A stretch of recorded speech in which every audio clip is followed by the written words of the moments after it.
Good morning everyone. हमारा आज का टॉपिक है accounting treatment in case of dissolution of partnership firm, यानी साझेदारी फर्म के समापन की अवस्था में लेखांकन व्यवहारों को किस तरह से लिखा जाएगा। लेकिन अकाउंटिंग ट्रीटमेंट के बारे में डिस्कस करने से पहले एक बार इन शॉर्ट हम जो है डिसोल्यूशन ऑफ पार्टनरशिप फर्म का मीनिंग डिस्कस कर लेते हैं। साझेदारी फर्म के समापन का मतलब होता है साझेदारी फर्म के व्यवसाय को बंद करना।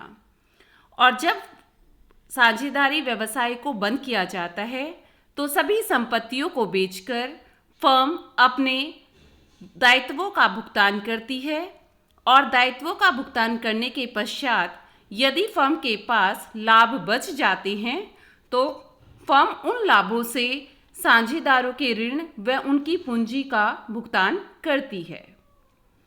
तो आइए हम अकाउंटिंग ट्रीटमेंट जो है डिस्कस कर लेते हैं। जैसा कि हम अपने लास्ट लेक्चर में डिस्कस कर चुके हैं कि जब भी साझेदारी फर्म का समापन होता है तो 4 अकाउंट बनाए जाते हैं: realization account, partners loan account, partners capital account, cash और बैंक अकाउंट। देखिए बेटे, लास्ट लेक्चर में हमने जो है रियलाइजेशन अकाउंट का proforma, journal entry, partners loan account, capital account और कैश और बैंक अकाउंट जो है हमने लास्ट लेक्चर में इनको डिटेल में डिस्कस किया था कि किस तरह से हम जो है इन सभी अकाउंट्स के अंदर लेखा करते हैं। आइए अब हम एक एग्जाम्पल की हेल्प से इसे और अच्छे से समझ लेते हैं। एग्जाम्पल आप सामने देख सकते हैं। A and B shared profit in the ratio of 3:2। A और B दो पार्टनर थे और वो अपने लाभों को 3 और 2 के अनुपात में बांटते थे। Their balance sheet as at 31 March 2017। 31 March 2017 को उनकी बैलेंस शीट जो है नीचे दी गई है, जो थी असेट्स में है कैश एट बैंक 7000 यानी 7000, debtor 40000, provision for doubtful debts 1800, stock 54800, machinery 40000, land and building 1,20,000, creditor 20,000, capital A की कैपिटल थी 1,50,000 और बी की कैपिटल 90,000। नीचे एडजस्ट में आप देख सकते हैं, partners decide to dissolve the firm on the above date. 31 March 2017 को ही पार्टनर ने डिसाइड किया कि वो अपनी फर्म का जो है डिसोल्यूशन करेंगे। Assets realize as follows. Assets को बेचने से हमें जो अमाउंट रिसीव हुआ उसकी डिटेल है। स्टॉक से 45,000 यानी 45,000 रियलाइज हुए। Machinery 20% less than book value. Machinery की जितनी भी बुक वैल्यू है उसका 20% कम से आपने मशीनरी को बेचा है। आप सामने देख सकते हैं, मशीनरी 40,000 की है और उसका 20% अगर आप कैलकुलेट करते हैं तो 40,000 का 20% कितना हो जाएगा? 8,000 रुपये। तो 40,000 में से 8,000 रुपये माइनस करेंगे तो मशीनरी से आपको कितना अमाउंट मिला? 32,000 रुपये। डेटर से 35,000, लैंड एंड बिल्डिंग से 30,000 यानी 30,000 more than the book value, कि बुक में जो वैल्यू दी गई है उससे 30,000 रुपये ज़्यादा जो है बिल्डिंग से रियलाइज हुए। अब आप सामने देख सकते हैं कि बिल्डिंग की बुक वैल्यू कितनी है? 1,20,000 रुपये है और 30,000 इस वैल्यू से ज़्यादा आपको रिसीव हुए हैं, तो 1,20,000 प्लस 30,000, तो यहाँ पर बिल्डिंग से कितना मिला आपको? 1,50,000 रुपये। आगे है, creditor agreed to accept 5% less. Creditor जो हैं वो अपनी बुक वैल्यू से 5% कम लेने के लिए सहमत हो गए हैं। आप सामने देख सकते हैं बेटे, क्रेडिटर 20,000 रुपये के हैं और उसका 5% कितना आएगा? 20,000 मल्टीप्लाई बाय 5/100 यानी 1,000 रुपये कम लेने के लिए सहमत हो गई हैं। तो क्रेडिटर को कितना पेमेंट करना है? 20,000 माइनस 1,000, तो यानी 19,000 रुपये। expenses of realization of assets amounted to ₹1200। Assets को बेचने के लिए जो खर्चे किए गए बेटा वो हैं आपके 1200 रुपये।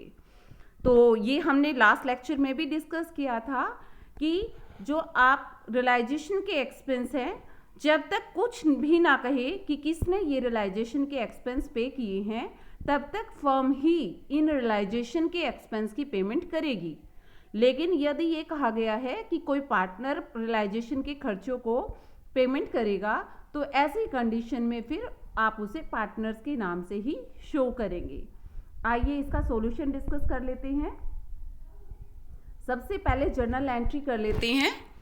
मैंने आपको पहले भी लास्ट लेक्चर में बताया था कि हमारी बैलेंस शीट में कैश को छोड़कर जितनी भी असेट्स होती हैं उन्हें रियलाइजेशन अकाउंट के में डेबिट साइड में ट्रांसफ़र करके उनके अकाउंट को यानी असेट्स के अकाउंट को आप जो है क्लोज कर देंगे। तो आपकी ऐसे केस में क्या एंट्री होगी? Realization account debit. आपकी असेट्स कौन कौन सी थी? आपने क्वेश्चन में देखा है।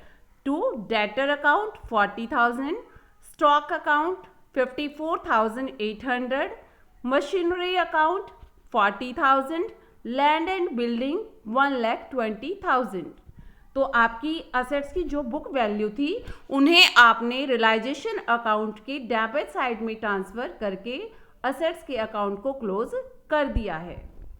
इसकी जिस तरह से आपने असेट्स के अकाउंट को ट्रांसफ़र करके असेट्स अकाउंट को क्लोज किया है, इसी तरह से आप अपनी लायबिलिटी को रियलाइजेशन अकाउंट में ट्रांसफ़र करके उनके अकाउंट को क्लोज करेंगे। तो लायबिलिटी में आपने क्वेश्चन में देखा कि आपकी दो ही लायबिलिटी हैं।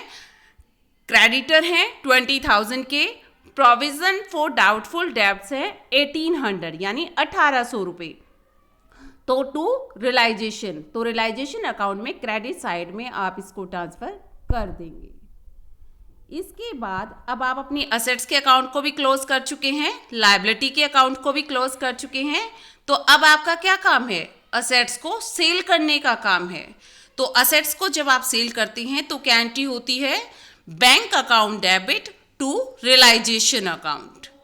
अब क्वेश्चन अराइज होता है कि असेट्स को सेल करके आपको कितना अमाउंट रियलाइज हुआ। स्टॉक को आपने 45,000 रुपीज़ में ही सेल कर दिया था। मशीनरी को आपने 20% less than the book value, book value से 20% कम, यानी 40,000 का 20% यानी 8,000। तो 40,000 माइनस 8,000 यानी 32,000 में आपने मशीनरी को बेचा है।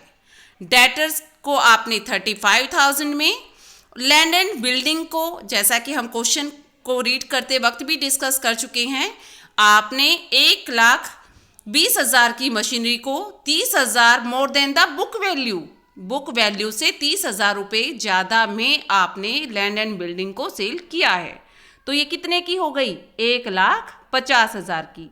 तो इस तरह से टोटल आपने सभी असेट्स को सेल करके 2,62,000 यानी 2,62,000 रुपये आपने रियलाइज कराए। अब आप असेट्स को सेल कर चुके हैं, आपके पास पैसा आ चुका है। तो अब आप क्या करेंगे? अपनी लायबिलिटीज़ को पेमेंट करेंगे। तो मैंने आपको जैसा कि पहले भी बताया हुआ है कि सबसे पहले हम आउटसाइडर लायबिलिटी यानी क्रेडिटर्स को पेमेंट करेंगे। तो जब आप अपनी लायबिलिटीज़ को पेमेंट करते हैं तो आपकी एंट्री होगी realization account debit to bank account. तो ऐसा करके आपने क्रेडिटर्स को पेमेंट करनी है। बट क्वेश्चन अराइज होता है कि क्रेडिटर को आपने कितना अमाउंट की पेमेंट करनी है। तो आपके क्रेडिटर कितने थे? 20,000 के थे और आपके creditor 5% less than the book value, book value से 5% कम लेने को तैयार हो गए थे। तो 20,000 का 5% यानी 1,000, यानी 20,000 माइनस 1,000। तो आप अपने क्रेडिटर को कितना पेमेंट करेंगे? 19,000। तो क्या एंट्री होगी आपकी? Realization account debit to bank और 19,000 रुपये की आप जो है पेमेंट कर देंगे। नेक्स्ट एंट्री है आपकी, अब आप अपने जो है असेट्स को सेल कर चुके हैं, लायबिलिटी को पे कर चुके हैं। उसके बाद आप जो है रियलाइजेशन के एक्सपेंस की पेमेंट करेंगे और उसकी एंट्री आपकी होगी realization account debit to bank account. तो हमने क्वेश्चन में रीड किया था बेटे, रियलाइजेशन का जो खर्चा था वो था 1200, तो आप रियलाइजेशन के एक्सपेंस की पेमेंट कर देंगे।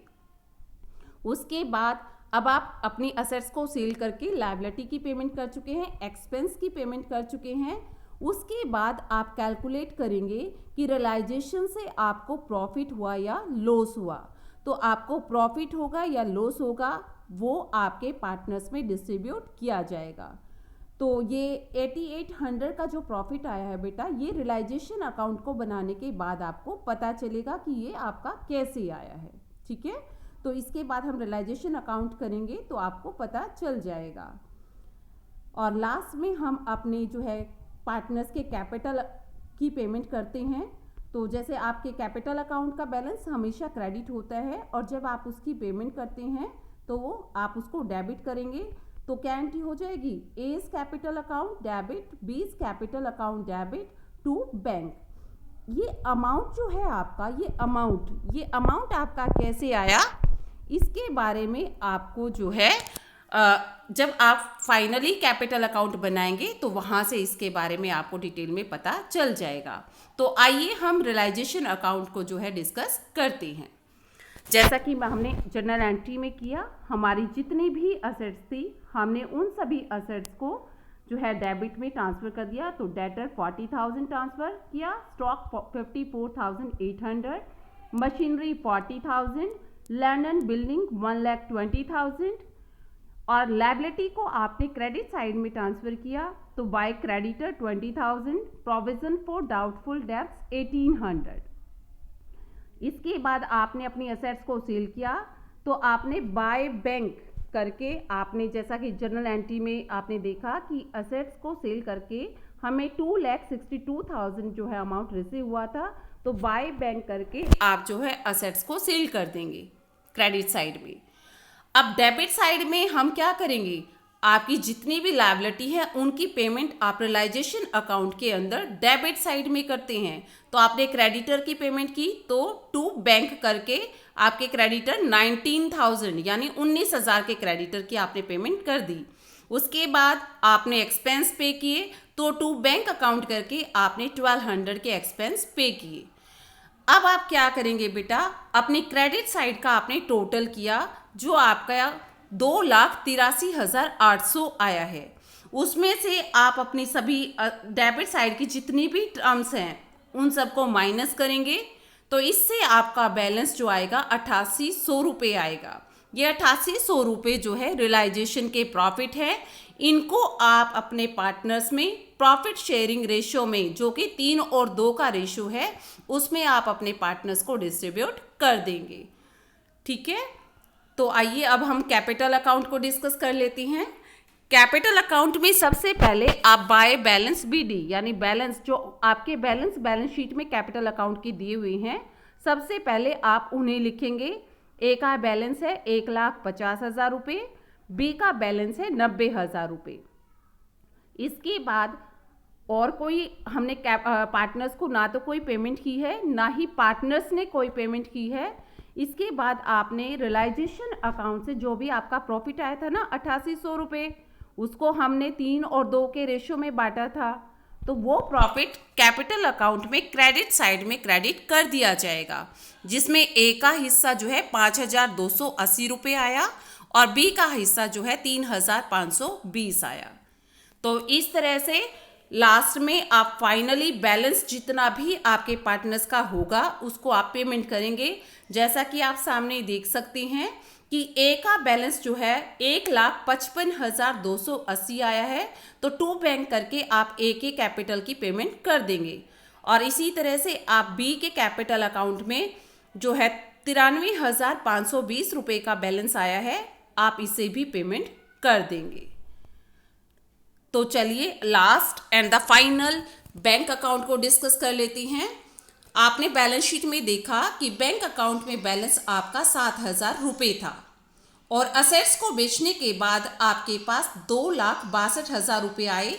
तो हम जैसा कि जानते हैं बैंक अकाउंट में जब भी पैसा आता है तो उसे डेबिट में लिखते हैं और जो जो पेमेंट होती है उन्हें आप क्रेडिट साइड में लिखते हैं।